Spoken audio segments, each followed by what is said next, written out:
I take a video of them. This is gay. But I hope we have two of them. no, we're only getting one.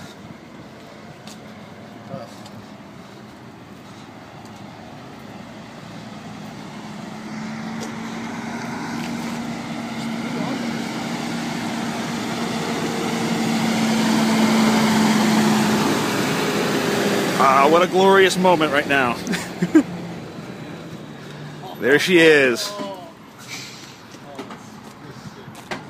And there's a white one and a Firestorm. Ready to rock.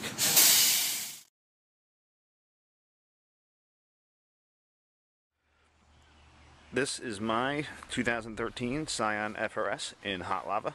I just picked it up on the 30th, and actually I had to do the paperwork on the June 1st because that was the official on sale date. So I drove it around on a dealer tag for a day or two, and then officially signed everything on Friday, which was the official date.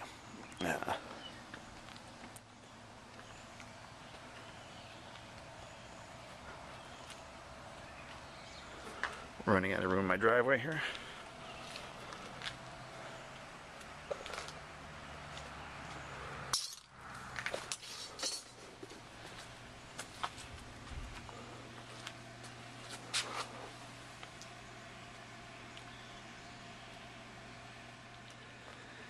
As many of you already know, the hood of this vehicle is made out of aluminum to reduce the weight, and so doing a carbon fiber hood won't really net you anything. If at all, it might make it even heavier.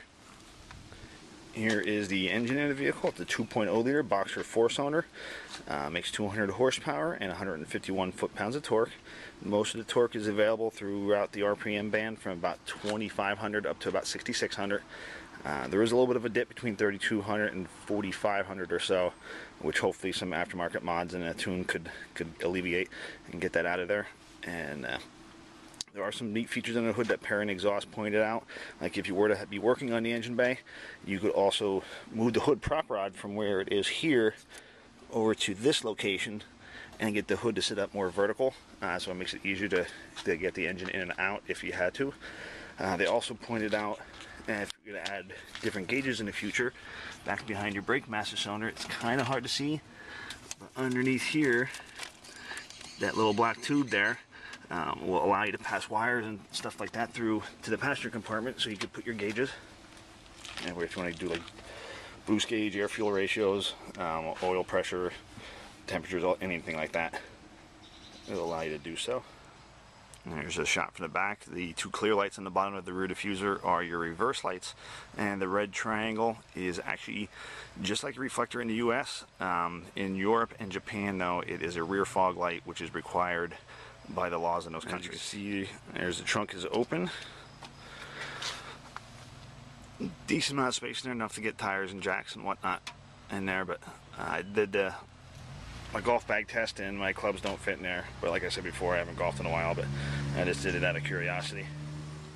The horizontally opposed pistons and the 86 logo for the reference to the AE86 Corolla from the mid-80s. Here's some shot of the interior. The seats are very supportive for the front seats and front two seats anyway. The rear seat is pretty much non-existent. It's going to be mainly for to fold down and put your stuff back there, because as you can see, there is no legroom. I'm about 6 foot, and my comfortable seating position is the seat just about all the way back, so there is nobody sitting behind me. And the seat's up now. You have to fold them down, put golf clubs and stuff like that in. But I haven't golfed in 2 years, so I don't see that happening anytime soon either. Like a lot of cars with the frameless glass windows, when you open up the door, the window skips down a little bit. Close it. Kind of hard to see in a video, but right here is a dip, and it's repeated on the passenger side and the driver's side. And I'm assuming Scion and Subaru developed that to give you more headroom if you had a helmet on, if you're going to be autocrossing a car or racing a car on some type of track. As you can see, the tack went right to 4,000 RPM, where I had the rev limiter thing set at, that it's going to alert me if I reach 4,000 RPM, because I'm still in the braking period.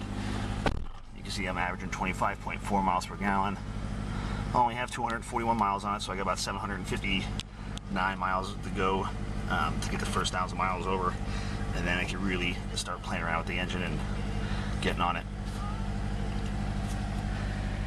The radio is the standard issue Scion radio with the Pioneer 300 watt system. One thing that you do need to keep in mind when you do first get your car, check to see what vehicle the radio is set to. To do this, turn the radio off, push your selector button in for a couple seconds, and then you see it brings up a menu to scroll to car type. You hit enter, and keep pushing the button, cycle through the different vehicles, back to the FR-S. Then I'm just going to push the power button on, and it turns the radio on, and the vehicle is now set for an FR-S. When I first put the radio in, because actually mine came in without the radio, we had to order it, and that's the first couple days I did without a radio, and then I just installed it myself instead of having another tech. Here are the stability control, traction control, and the vehicle stability control sport buttons. I haven't really messed around with the sport mode yet. That just reduces the nanny systems and lets you play a little bit more. The traction control button, if you push that once, you should open the dash here, it turns traction control off. If you push the button and hold it for 3 seconds, it turns traction control and stability control off. So that should turn off all the systems, and you could have no electronic intervention as far as wheel spin and slippage. And which on a wet road surface, if you're not used to driving a rear-wheel drive vehicle, it's going to make it a little bit more of a handful. It will break loose. Those systems are there to help you, and they will prevent you from wrapping it around a tree. The car does have the power reserve feature as well, so like if the car's turned on, you turn it off, and then you notice, oh, my window's open. And you turn the car off completely. Still probably have about 15 to 30 seconds, and the window will go up.